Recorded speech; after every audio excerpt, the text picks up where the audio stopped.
My name is Yuan. I'm a third-year PhD student from Virginia Tech. And, well, the title has already been said, so let's get to it. First and foremost, it is believed that awareness information is pretty important in any collaborative work. In here, we refer to the joint attention of object of mutual interest is a common requirement for many collaborative tasks. One example could be surveyors try to triangulate a distant target simultaneously. And just like many human collaboration, things could get much easier when the collaborators are close to each other and to the target, where one pointer could just point to the target and then confirm via vocal communication. However, at a greater distance in between the participant and to the target, aka wide area, things could get much more complex because you have limited channel of communication. And in real life, laser pointer is a commonly used tool. The effectiveness of laser pointer will be affected by the lighting conditions, the distance to the target, and visual information from the pointer. Even when the light is too bright and you cannot see the laser, the observer can still get the reference, the object, without even looking at the pointer. And that's in small space.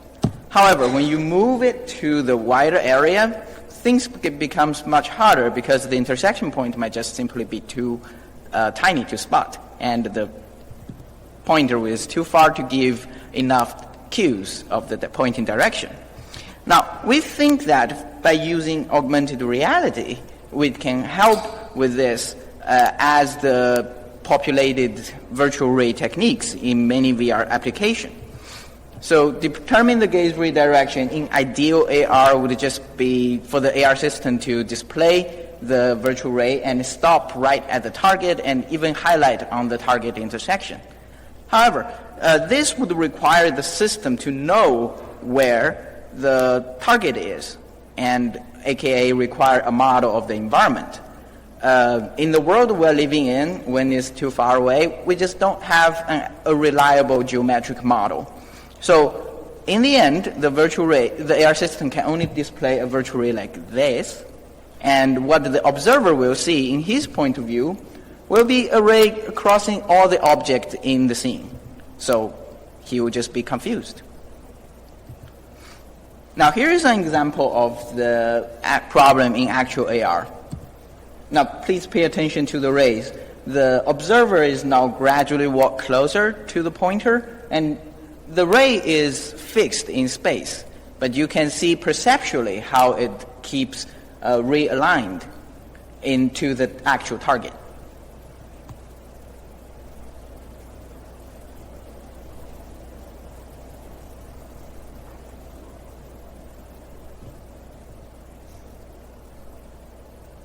Now, see the problem?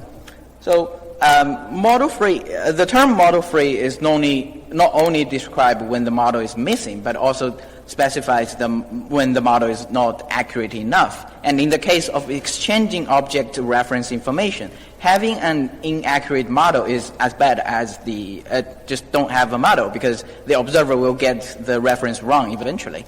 And this could happen at high-stakes scenarios of extreme uncertainty, like when you try to rescue stranded people in the wilderness, where to acquire an accurate environment model is pretty challenging. Now, in model-free AR, here we gave two definitions on the ambiguities that actually affect the effectiveness of the rays. Visual ambiguity, which we describe as the ray that visually appear to be occluding all the object in the scene, and spatial ambiguity is that if the user can somehow perceive the direction of the ray, but because the target is surrounded by other objects in the scene, he still cannot make a correct spatial judgment. And we use the term gaze ray in this project because in virtual environment, the ray can be generated by a lot of track devices: hand tracking, head tracking, eye tracking. And head tracking is more available. in the state-of-the-art devices. And to do, the user can just focus on the target at the center of his field of view. So to some extent, you can use the head orientation to get approximate gaze direction. And so in this paper, we use the term gaze ray to describe a head ray that is approximated. So the general research question here is, how can we design gaze ray visualizations for wide area model-free augmented reality? And let's take a look at our proposed gaze ray techniques. Now, since visual ambiguity is introduced when a single ray is appearing to cross everything in the scene, then the double ray technique is based on the assumption that if we ask the pointer to point to more features in the scene, like in this case 2 features, normally the top and bottom of the target, then it actually in the observer's view, it will form a bracket effect. Statistically, this will be a much more strict visual condition to match than the single ray, and therefore it can reduce the visual ambiguity to some extent. Now, of course, if we use more rays, it will be even better in terms of accuracy. But at the same time, you would ask the pointer to do more work, and you would need a more complicated pre-agreement between the pointer and the observer, and also you would require more geometric features on the target. So in this work, we focus on the 2-ray because of its greater applicability. Now, another technique is designed to overcome the spatial ambiguity, as we give it definition before.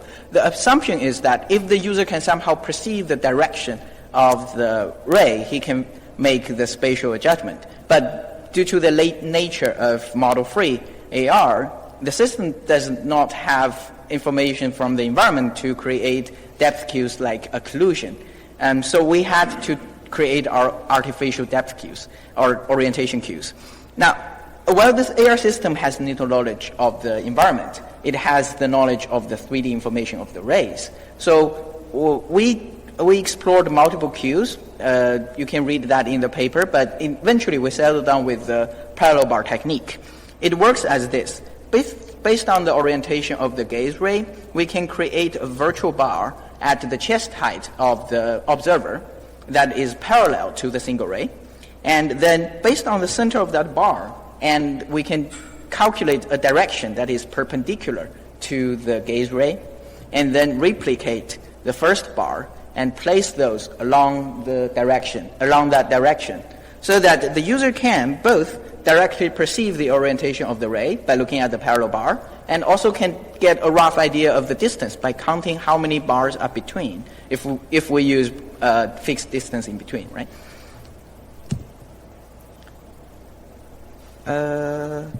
So here is an actual example of our AR implementation. So this is a single ray case. When the observer switches to double ray, it creates the bracket effect that will make the target more prompt than the other decoys. And this is the parallel bar where the user can align, get a rough idea of the direction.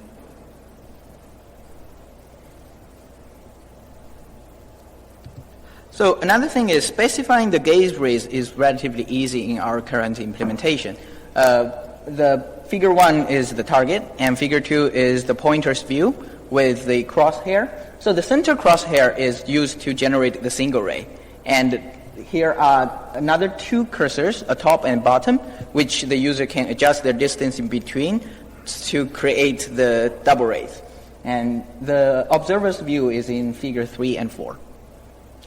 But we tested both double ray and parallel bars in both indoor and outdoor AR and saw its potential. But we also found that the current limitation of the AR displays and tracking could significantly affect the user experience and the task performance. So to study our techniques in a more valid and controlled fashion, we designed an experiment using simulated AR. Here is an overview of the experiment. The overall goal is to evaluate the effectiveness of the gaze ray visualizations with varying levels of visual ambiguity and spatial ambiguity.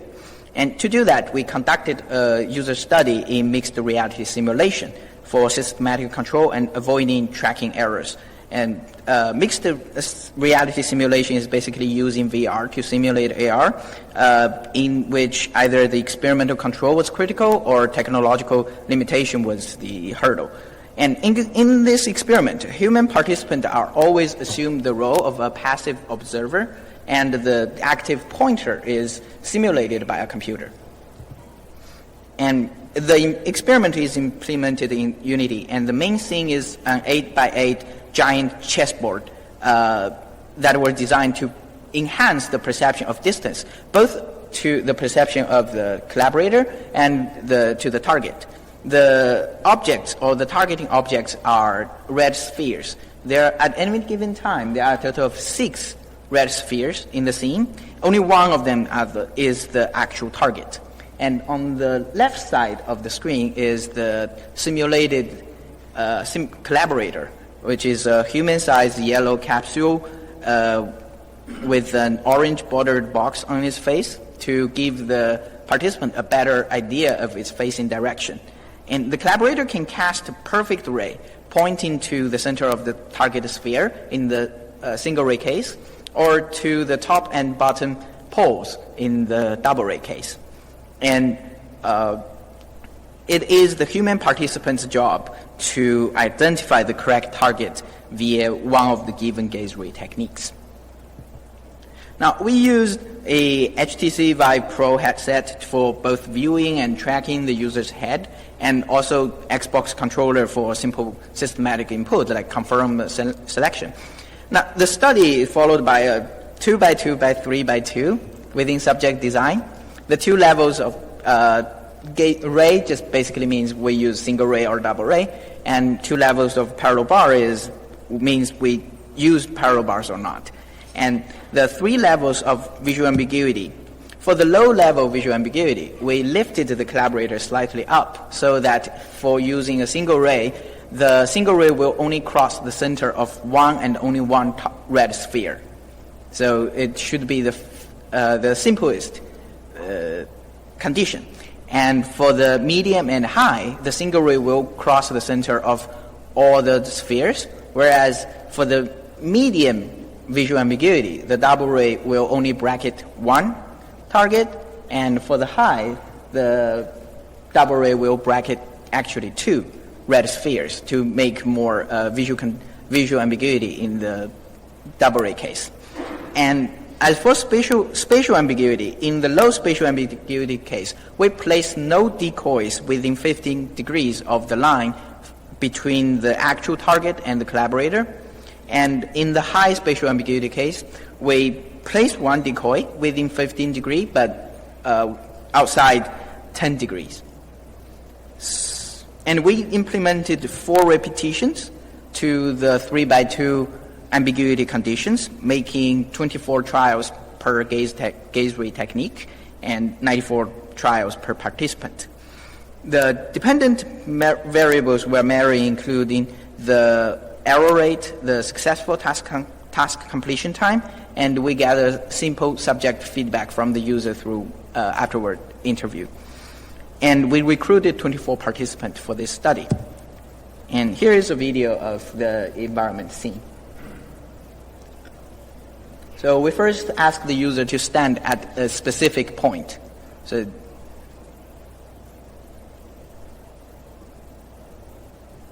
And then after they press the Y button to start the trial, that's when we started the timer. And then they use the crosshair to look for the referenced object.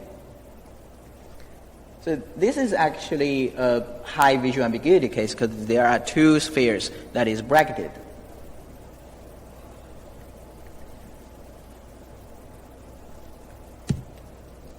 Now, let's see the experiment result.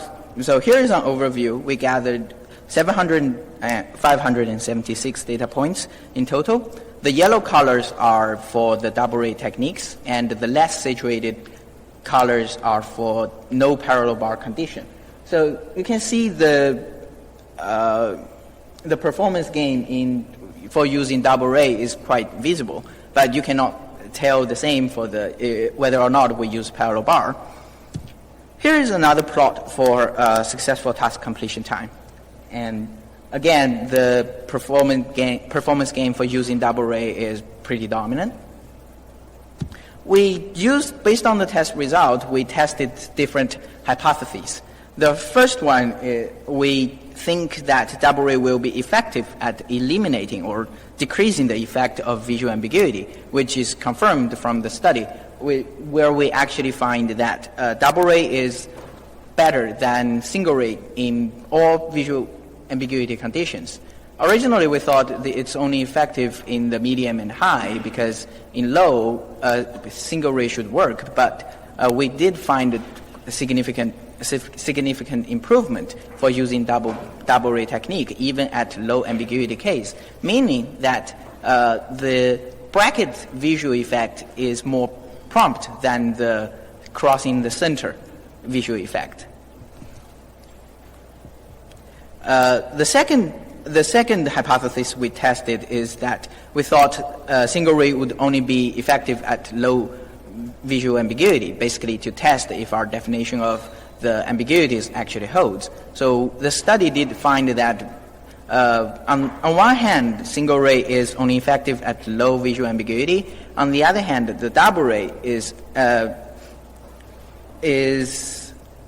equally accurate in both low and high, meaning that our definition for the ambiguities actually meets our requirement.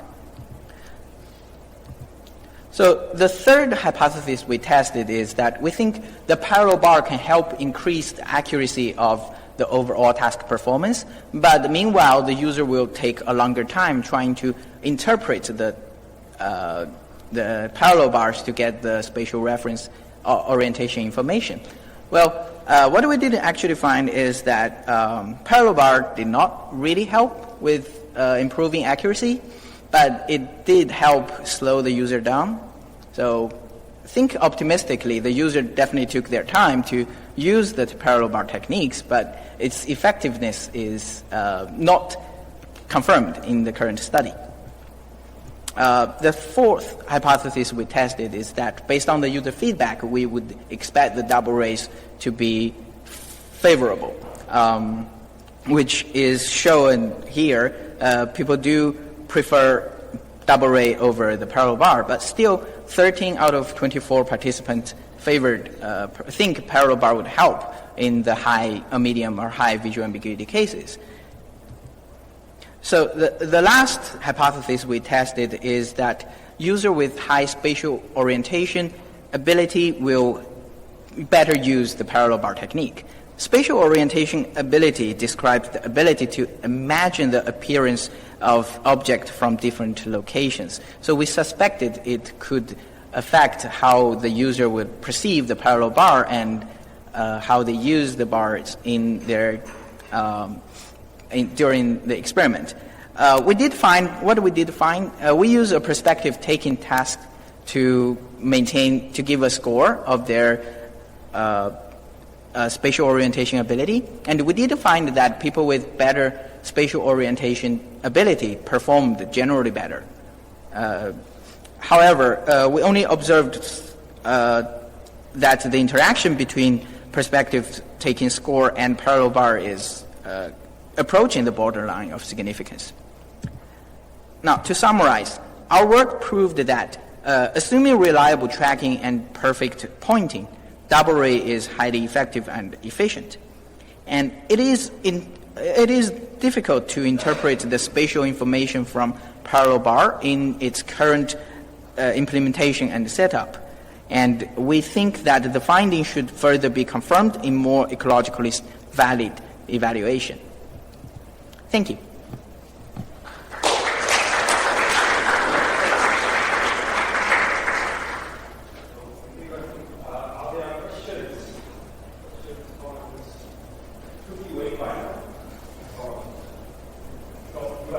Yep. At least for me, it looked like there was a fixed distance in those bars. Did you consider investigate the effects of interval distances on the performance of this technique and some, let's say, pre-studies? Did you investigate that parameter? Because I could imagine that it might have an effect. So, thank you. That's a good question. In this MR simulation study, we did tested varying distance, and what I couldn't mention in much detail is the scale of the experiment. So it's almost 160 meter large chessboard. So we use 20 meters as the fixed distance, so that it will inform the user about the orientation, and the distance between the bars make them quite sparse, so that they don't create visual cluttering. And in the AR evaluation, which I'm running right now, we did enable the varying distance technique, so which the user can adjust the length of the parallel bar, adjust the height of the parallel bar, and the distance in between. Yeah.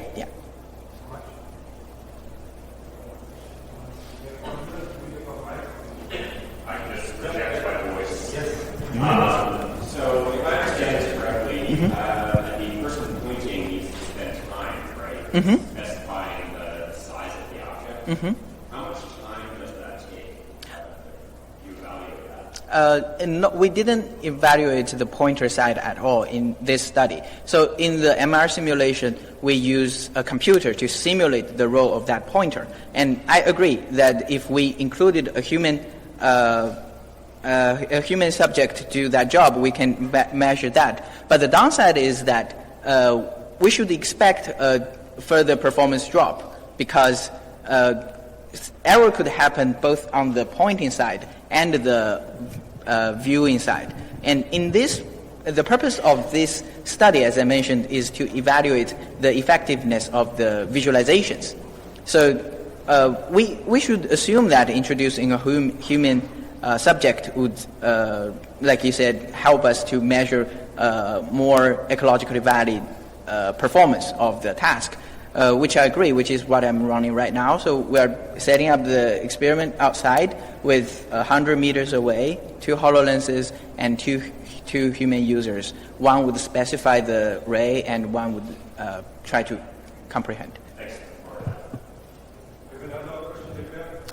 Hi, I understand that you're trying to do model free, but do you think that using a known ground plane could help with this problem, if you assume the ground plane is known? I beg your pardon? Could you assume that the ground plane is known in many cases, and could that be used as a way for visualization additionally? Yes, I actually thought about that.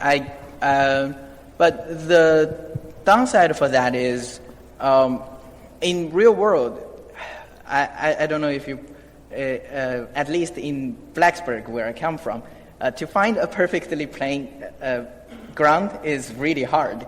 And you will encounter with various issues in the perspective views. So, yeah, I think that would be hard to do. I know what you're trying to say, but